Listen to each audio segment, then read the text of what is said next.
bands compared to what we normally get at the start with the Yorick, the Corki, and that Cassiopeia pocket pick from Quad. Yeah, they don't want to deal with the Yorick, and they also, don't want to deal with the Cassio, as we see Varus locked in for Massu, and that is a great sign. And then the Jayce locked in for Dignitas, actually. That's what I was going to say is, to me, the Yorick ban signifies you want to play Jayce, right? Yeah. But now, it's going to be Varus Ezreal trade. I feel like we're just going to get a Sion. Bwipo really does like Sion into this matchup. And it is one of the advantages that FlyQuest have. When you have these kind of unique champion combo pairings of like, okay, well, we don't want to give Quad Cassio. We don't want to give Bwipo Yorick. All of a sudden, a lot of the meta champions become, much more available. You don't actually have bans for everything. So I would not be surprised to see, Xin Sion here. It feels like a really solid, 2, 3, 4 FlyQuest. And we'll see if they want to actually go for it. Something to keep in mind is that Jayce could also be going to Keine in the mid lane, which also plays Sion. Yeah, which okay.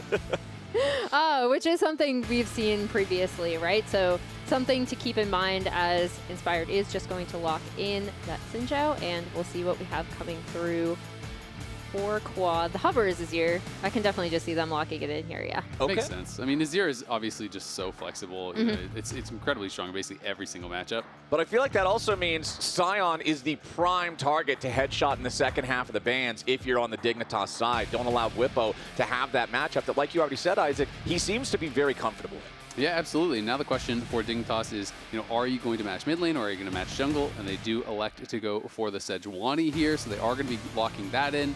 It does feel like then, for Dignitas side, you would be targeting top lane bans, and for FlyQuest side, you'd be banning out mid laners, very likely.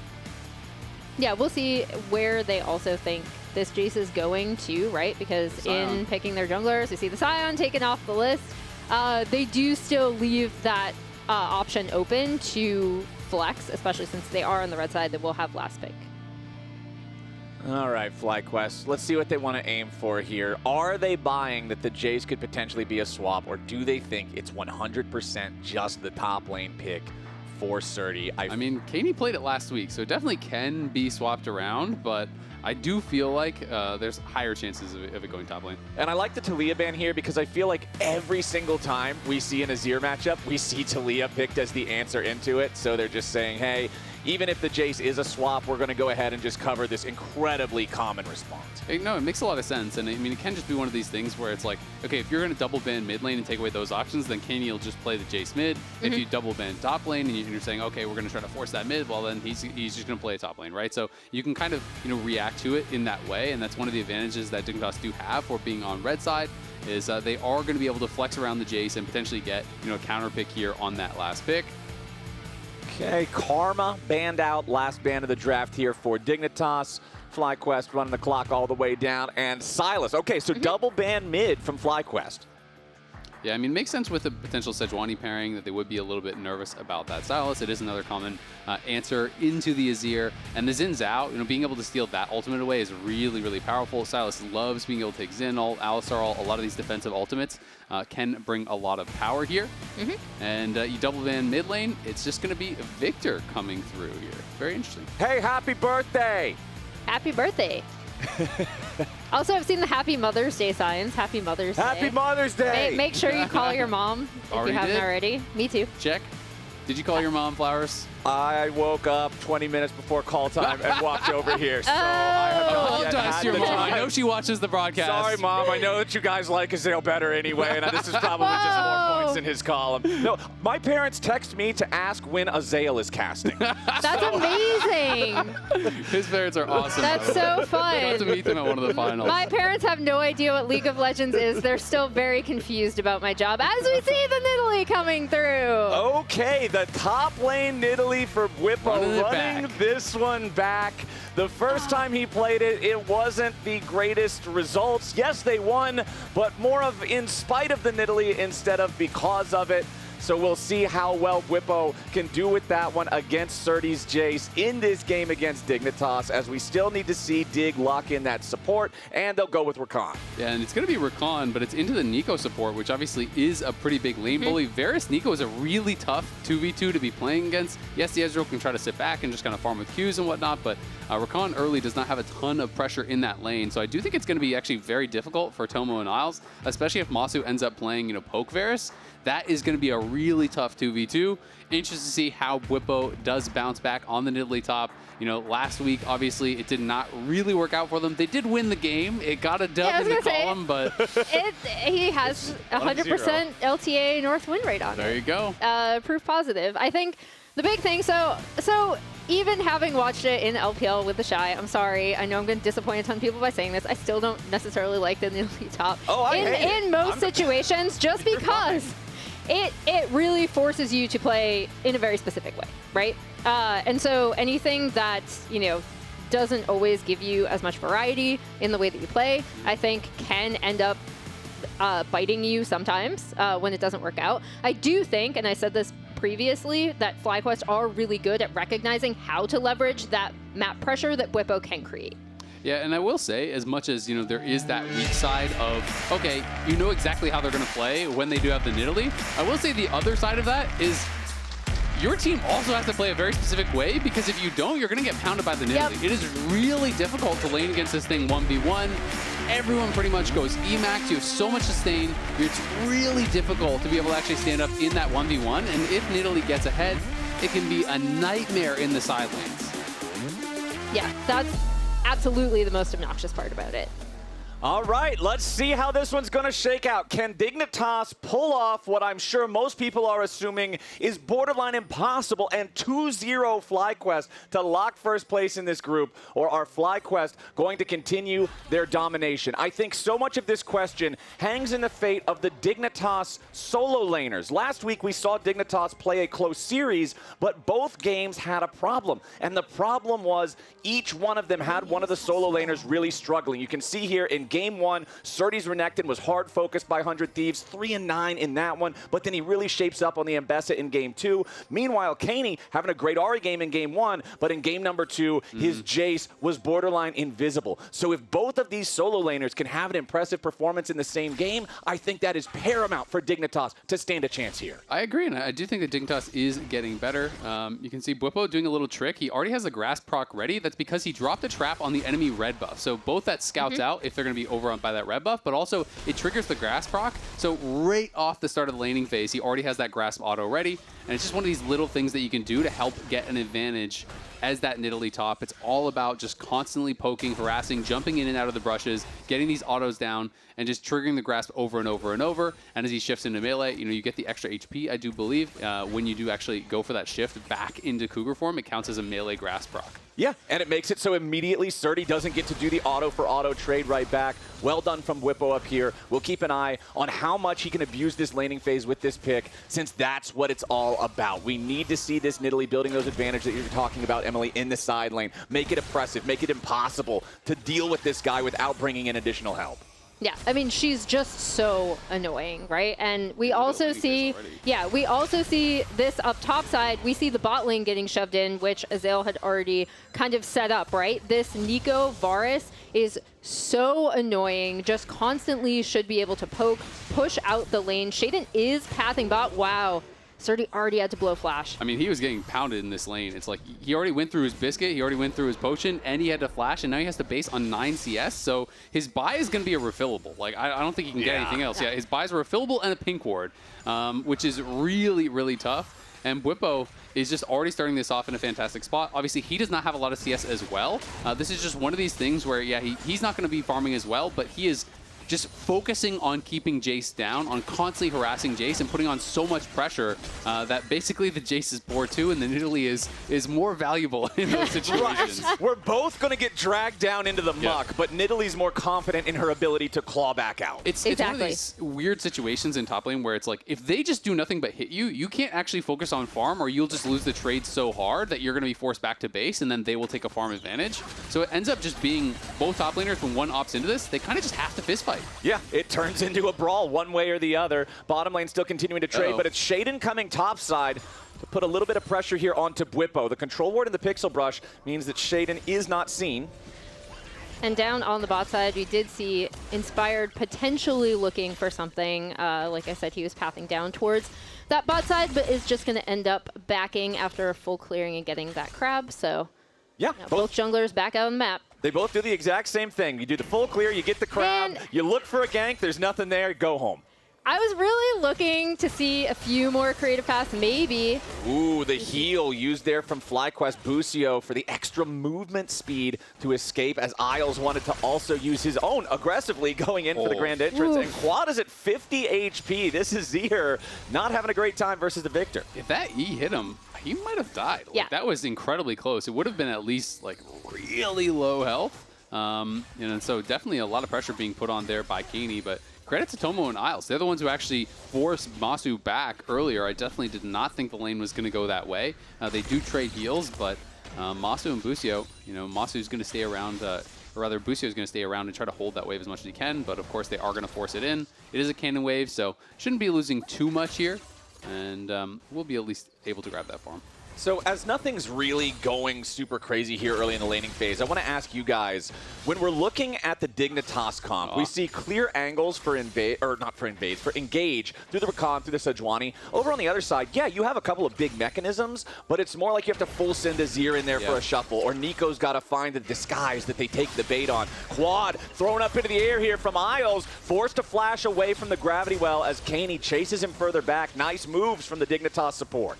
Yeah, really nice roam from Isles. As we see, they're already swapping their lanes, right? They're sending Tomo up to catch that top wave, and Srtty is down here on the bot side, going up against Busio and Massu. So yeah, really nice roam, recognizing how dominant Keine has been thus far in this lane, getting that flash. I mean, this is just fantastic, too, because he barely even wastes any time. It was super efficient. He walks straight out of base towards mid, forces the flash, goes right up to top, doesn't miss anything there. And now they're in kind of this weird situation where Bwipo goes mid because Quad was forced back. He covers the one wave. Now he's heading bot to try to set up this dive. But Sheiden is here to cover. They've got to be able to pull off this dive, though, because no one is top to catch that wave. All right, Sheiden has already lost his Arctic armor. Pretty big defensive layer not available if they decide to full send this dive. And it looks like that's going to be the plan. Inspired, leading the charge here at the start. Massu lands the rain of arrows. Srtty first blooded immediately, and Busio barely gets away. Calculated by FlyQuest, and they aren't done yet. Sheiden still got to try to escape. The Sejuani double killed now as Massu's just getting all sorts of money. One more hit's going to be required. Isles falls, and just like that, FlyQuest have a 3-0 game. That was huge for FlyQuest, and now Quad wants more. He's trying to get involved. Yeah, Quad's ready to take his own fight over here in the mid lane immediately with the engage through Emperor's Divide. Defensive Chaos Storm from Keine. Quad gets the better of that trade. Even though he cannot force out the flash from the Dignitas mid laner, he'll still be happy with the advantage. And that dive bot was so close, right? Like Busio was this close to getting down, and then Isles coming in off the back thinking he can help is already too late. Ends up dying as well, loses flash. It was rough stuff for Dig, and now Fly 3 kills up, 1.6k up, and Feet of Warfare. Let's kill Jayce now with Neeko. Okay. Neeko, stop tanking thanks. anytime. Yeah. Tanking. I'm flashing out. Yeah, stop. You want to go again or no? I think. Oh, Keine in a lot of trouble here. Yeah, Kaine's got to be careful, but immediately Srtty ready to try to help out his mid laner. As you can see, Bwipo jumping out of the way as the knockback was coming through from Srtty's hammer form, made it so instead of being knocked back towards the Dignitas turret, instead he's knocked away to safety. I mean, there were so many little things about that dive. Obviously, extremely well played, very well juggled by FlyQuest. But even if they got that kill on Busio, Sheiden would have hit 6 for the redive, and then maybe it's a very different story. Like, there were so many small things that could have changed it. And this is something that I want to bring up because when FlyQuest get ahead, they tend to just absolutely dominate, That's right? a lot. So it's all of these stats in terms of their absolute like map dominance early, but then also going into today, they now have the highest goal difference at 15 as well, at 917. So just top of the league in so many of these stats. And once they get off to these early leads like this, they already have the 1.5k gold lead off of that, and Feet of Warfare, like we said. They tend to not let up. Well, Dignitas has a flower that you can see in the UI up there, so they've got something going for them as well here in this early game that honestly... It's very Spirit Blossom. Yeah, they're on theme for the week.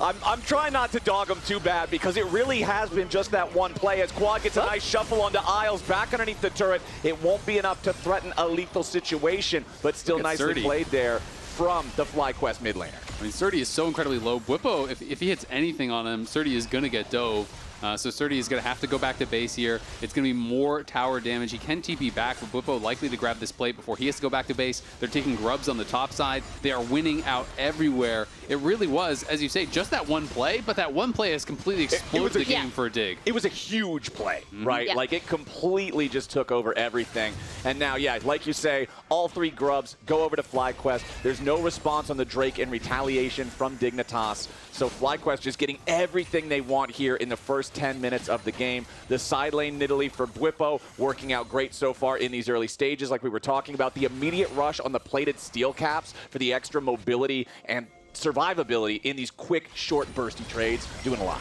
Oh, Sheiden looking. Yeah, Sheiden has found his way into the mid lane finally. Dignitas are on the board as Sheiden sets it up for Keine to get paid. Yeah, nice response from Dig, right? Recognizing it's not like they haven't been trying to do things, right? Like, they have. Sheiden recognizes he can go for that. They had set it up previously with Srtty able to push in that bot wave, and now we'll see if they end up going for this Drake as well, so they might at least be able to trade the objective. But FlyQuest looks like they might be looking to at least set up some vision here.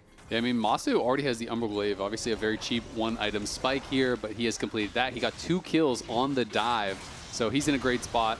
And with the pressure they had through Nidalee and bot, I mean, Srtty is locked under his tower permanently. Inspired just going to be able to take the dragon, no problem. Yep. They are looking really, really good with how they're moving the game forward. Srtty has to go back to base again, and it feels like he just TP'd back after getting harassed down. He knows there is a potential of a dive because they're taking dragon, so they're just going to force this. I mean, you can just look at the cooldown of his teleport to see the story of how this lane goes, right? If you TP and you're already back in base before the cooldown is 1/4 done, something has gone terribly wrong. I mean, one of the most frustrating things about playing against this AD Nidalee is it's like Steel Caps rush into Sheen, and it's like, what are you supposed to outplay? You're just getting right-clicked, right? Like, She's full build. It's not even about spears. Like, you don't have to hit spears. You don't have to do anything. You're just dropping traps, and you're just autoing the person over and over and over and out-sustaining them. So it's very, very difficult. There's not a lot of champions that can kind of just straight-up scrap with the Nidalee, but it is a pick that you have to have a lot of confidence with, because if you mess up, if you die, if you're getting ganked, you don't have really anything besides this kind of power in that side lane. Yeah, you start off slightly ahead of the curve compared to everybody else, and you need to stay there, because otherwise your character is a very fancy ranged minion, and that's not exactly conducive. Who can turn into a melee minion. Yes, both minions at once, which unfortunately a minion wave going from 6 to 8 doesn't win you the game in the side transformer. lane. Yeah, exactly. Not exactly the recipe for success on Summoner's Rift, but FlyQuest have been finding so much success here in these first 12 minutes. Nearly a 2,000 gold lead. They got all the grubs. They got the first Drake. And I think that that's a great example of what you were talking about, Emily, with the stats. I feel like it's so rare to see a team get both of the first neutral objectives with no contest for either one. Yeah, and I do really like, again, not a huge fan of the top lane Nidalee. However, FlyQuest do really know how to push their advantages and play around it, as we see them on this jungle invade, really making it so that Bwipo can push in and potentially get first turret off of this as well. And FlyQuest know best of 5s are coming, right? And they're going to be in playoffs guaranteed. You know, they're already going to be top 2 for sure. And like Busio was saying in the interview with me, is that they're also looking forward to best of 5s when you're getting to a game 4 potentially, you're getting to a game 5 potentially. You have to have more tricks in the bag, right? Like, you can't just go towards the standard meta picks. So even if you want to make the argument that, like, Nidalee maybe isn't the best for a game 1, hey, maybe it's the best pick available for a game 4 or a game 5. And I do think it's really cool that they're building up more and more of these picks that you really have to respect and worry about when you go against FlyQuest, because that's just going to open the door for so many of these standard meta drafts for them to just clobber you with too. Yeah, and as we talk about just like split pushing in general, I actually think this has been a huge difference maker when we have been talking about maybe teams that have been struggling a bit more in the standings as opposed to the top teams like FlyQuest, is just their ability to essentially in this case, force Dignitas into making bad choices or having very narrow windows with leveraging their map pressure. And it's one of the things I actually really like about the new season is that I think the fact that there are less objectives, that there's not these early lane swaps and everything, these sort of changes have allowed us to see more of these aggressive side lane picks that want to be glued to that side lane, that need to be bullying. If you're just getting lane swapped on, you're not playing AD Nidalee.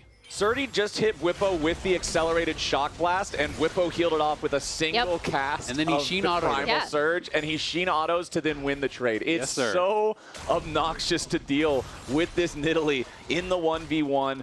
Nobody has managed to successfully alleviate that pressure on Srtty yet, and that means Bwipo is honestly one more push away from taking the turret. Here he is. The last auto attack will seal the deal, and now Srtty surely knows he doesn't win the fight anymore. Too low on mana, fighting the top side. His squad dies. Dignitas making the move with the multi-dive there from everybody else on the team as Bwipo continues the chase after Srtty, who does escape. So Dignitas at least get a kill back on the other side of the map, but FlyQuest will lock in for first turret and secure the feats. Yeah, I mean, they'll get this first turret, they'll get feats, they still have map pressure. Bwipo's actually able to push that wave all the way in on the bot side. Massu is just chilling, like, at the mid lane turret, right? Like, he's just been shoving waves into this, so that is what I'm talking about with, again, Dig do see an opportunity to get something, right? They do end up getting a kill, but they're not even, they have to reset immediately. They don't even get the wave in on the top side, and now FlyQuest are going to have first rotation onto this Rift Herald. Yeah, Dignitas at least approaching to potentially contest this one. Let's see if FlyQuest allow them to do so. Inspired's already got the Herald most of the way down as Massu and Busio just run interference. Nobody from Dignitas can even get there in time to try to stop the take of the objective. Bwipo's here on the flank as Sheiden now trying the front line here for the Dignitas side. Inspired immediately dropping the Crescent Guard, keeping himself alive as Bwipo has to retreat. Srtty's joined the fight. Accelerated Shock Blast just doesn't do a ton of damage, though. So Dignitas, they try to get something off the back end of things, but FlyQuest fight their way out. They'll take the Herald, no casualties. Going to be feeling pretty good about that. And I mean, on the Dignitas side, I think you're just hoping that this Nidalee, isn't going to scale that well. They can kind of keep the game pretty stable. Yes, you are behind now, but you do have an advantage for Keine. You got the early road. That's stacking up. He's working in towards his Leandries. 2-0 is the only person with the lead, but the lead on the Nidalee is going to mean less and less. Once Srtty gets to a point where he can kind of just one-shot the waves and just, really just kind of stall out what Bwipo is doing, the game should get easier for Dignitas, so I think that's really what they're going to be hoping for.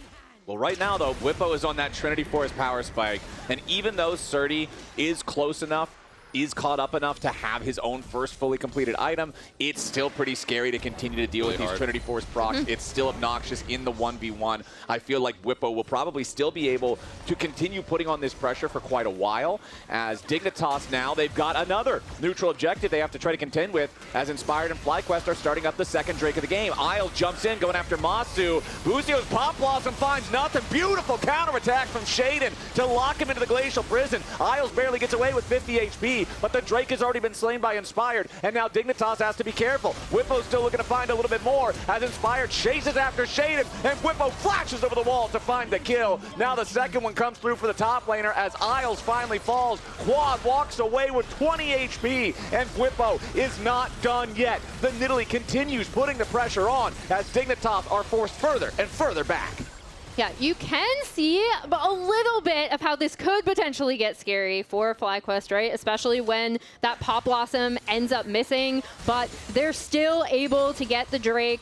When Bwipo joins, again, like when Nidalee joins, she has to be able to do something, right? Because that's when you're giving up your split push pressure. You don't want her over joining. He's able to get that kill on the backside as we take a look at that fight again. I just really like how Isles and Sheiden were able to play out the initial phase here. Really well done. Battle dance out to safety. Sheiden re-engages. They lock down Busio, burst him down. But you did spend a lot. You spent the ultimates from multiple members just to kill the support. Then Bwipo arrives here, and he just starts kind of harassing them, chasing after them. You have so much movement speed in these situations to chase after your opponents. Bwipo flashes over the wall, is able to finish them off, and then Quad going in, putting the pressure on. Barely survives that last auto. Ooh, Isles jumping back to the safety of Srtty. And yeah, talking about the autos, it was just a Trinity auto that killed the last 200 or so HP that Isles had after Bwipo jumped after him. He misses the Nidalee spells. Isles jumps out of the way, but the spear is in the air, and that auto attack's going to buffer through. The spell is just to give you the sheet proc. Yeah, exactly. That's all it's for. It makes your hand glow red, and then you get to kill the guy with a 300 damage auto. And guess what? FlyQuest are first to 3 turrets again.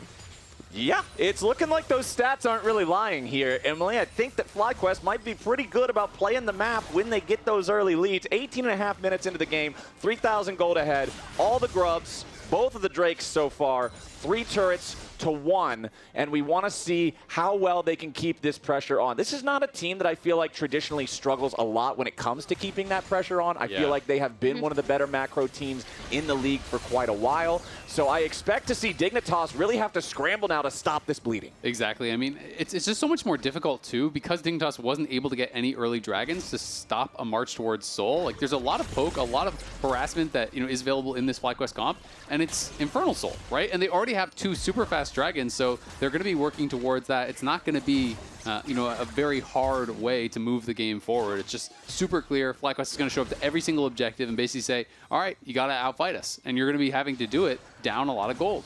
Yeah, it's tough. That Viktor that you talked about earlier for Keine, still the lone point of strength for Dignitas with a 700 gold lead here. But you can see Srtty has not found the point where he can deal with Bwipo at all. Just running down the Jayce. So much damage with Massu to help out. Bwipo goes on a killing spree, and Srtty has no home here on Summoner's Rift. Bwipo has kicked him out of the top lane, kicked him out of the jungle, and continues his reign of terror in the side lane. Oh, it's just so miserable. It's the worst.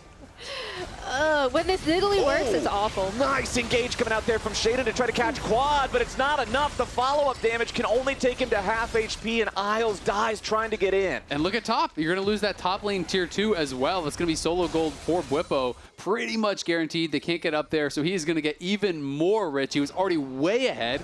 Killed off Srtty with the help of Massu, and they know you have to answer top, so Inspired just goes bot. Quad is down here. Massu is moving. This is a free Otacon, and this is FlyQuest, I think, taking an insurmountable lead in game 1. I do love to see it because I love when teams actually use their split push pressure correctly, right? Like, I really, really love what FlyQuest have been doing. Are you sure it's not because you hate top laners and want to see them suffer? I have to eat my words maybe on the Nidalee top for this game only.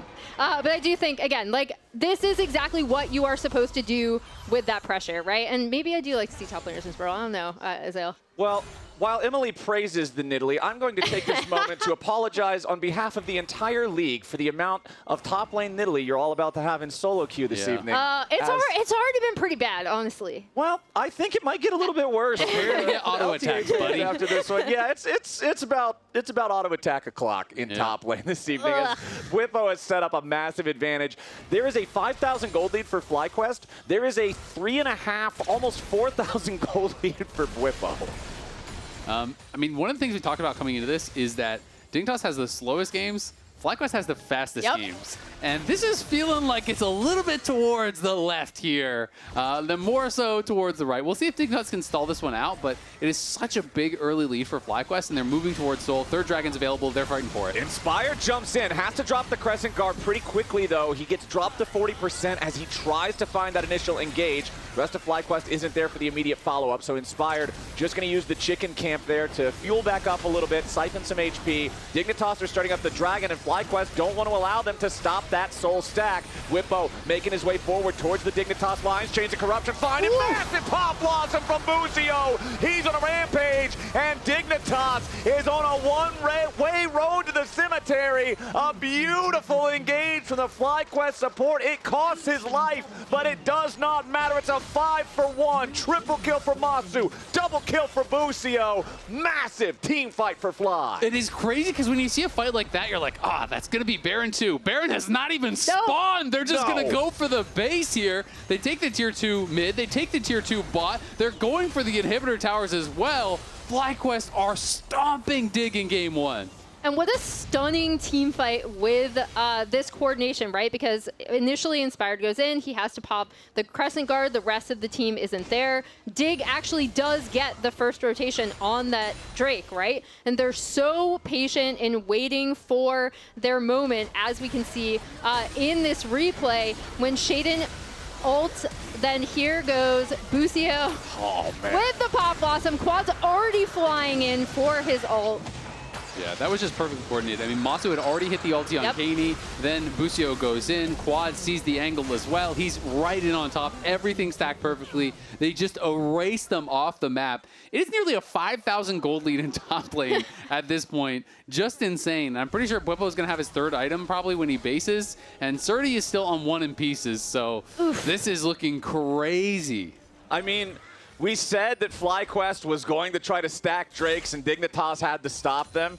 They technically stopped the Drake stack. Now Massu trying to get away as Sheiden goes for the engage. Massu using both summoner spells there. Looked like the cleanse might have been slicely early. Still sticking around a little bit as now Isles too far forward might just get punished. Quad goes in for the shuffle back onto Sheiden as well. Isles is the only one to drop right now, but Bwipo is not happy with that. Gonna continue keeping the pressure on, going after Sheiden. Jumps forward yet again. He has no mana, but he does not need it. The right click dominates the top lane in game number 1, and Bwipo is making it look easy. Nearly a 10,000 gold lead for FlyQuest. Click, click, boom, and gets him with another auto. Bwipo now sitting on 2,500 gold in pocket. He's going to go back to base, finish another item as FlyQuest out of control. And Massu, what a change of corruption on the engage from Isles. Anticipated Isles going for the engage, and he just hits him out of the air. It's like Duck Hunt out here. That was an insane ult to save his life. And then it also allows Quad to come in, right? And so, yeah, I mean, they're just in such a good spot. That looked like it could be, okay, we get a pick. Maybe we'll be able to reset on the map from Dig. Nope. All right, FlyQuest, now that Baron is live, again, they're in the enemy jungle. Again, Isles is about to die. Luckily, barely survives that one. The heal is enough to keep him going. But FlyQuest, having forced back one of the main Dignitas initiation tools, now feel even more confident continuing to move forward. Bwipo doesn't care how much of his health he has to trade away as long as he doesn't die. And Sterix guarantees there's no way to actually kill him. He'll continue to spam those heals as FlyQuest move back towards the Baron and keep Dignitas zoned out of the jungle. I mean, he's got Sterix and he's got the tier 3 boots for the shielding as well. Plus he's got double buffs right now, so he's not going to have any problems at all. Just keep these fights going and going and going. And he's basically just trying to force them to use resources on him. He's just going to keep scrapping you, jump over the wall, force you to waste cooldowns. Yeah, and you can see the follow-up from Kaine's laser and Srtty's shock blast and the true shot barrage from Tomo all hit him. He's still not afraid of anything. He's still got 25% HP left, and that's enough. And again, the chains of corruption from Massu just immediately deny Isles any opportunity for entry into the fight as Tomo goes after the FlyQuest AD carry and he finds the kill, but it'll be AD for AD.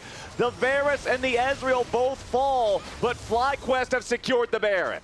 Yeah, playing with fire a little bit on the back end of that. Massu does end up going down, but that entire time, Inspired is on the Baron, Quad joins him. They're two-manning it as the rest of FlyQuest are keeping Dignitas out. They're in absolute control of this game. This one's It's I feel very repetitive right now, you know? Yeah, I mean, to be honest, FlyQuest have just owned the game from the very beginning, right? Ever since that dive bottom lane at the tier 1 turret got them the 3 kills, ever since they barely get away, like calculating it, you know, Busio barely survives flashing out of the turret range.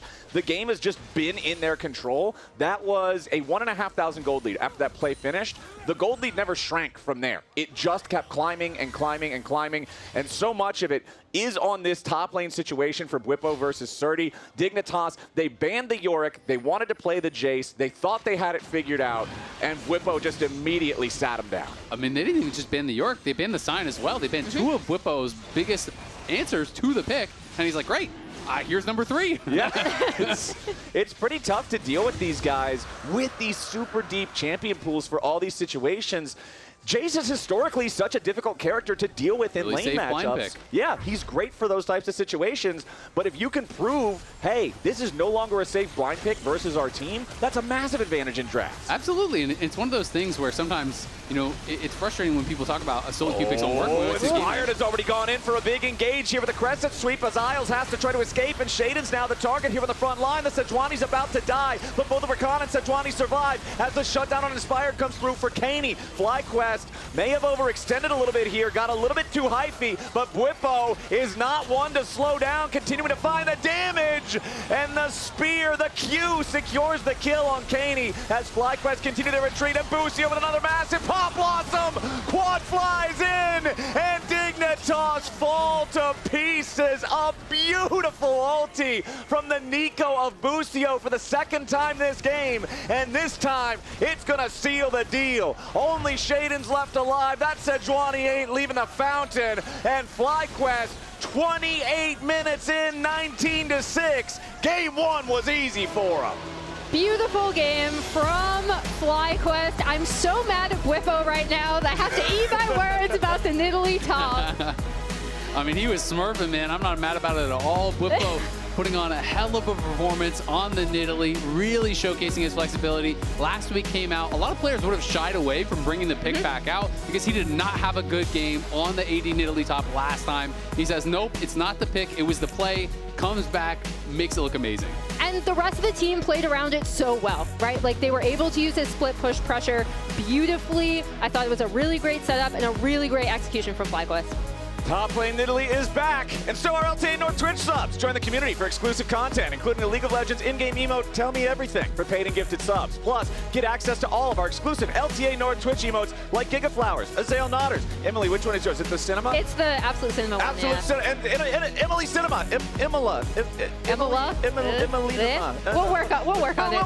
We'll work on it. Right now, we got the lounge standing by to go ahead and break down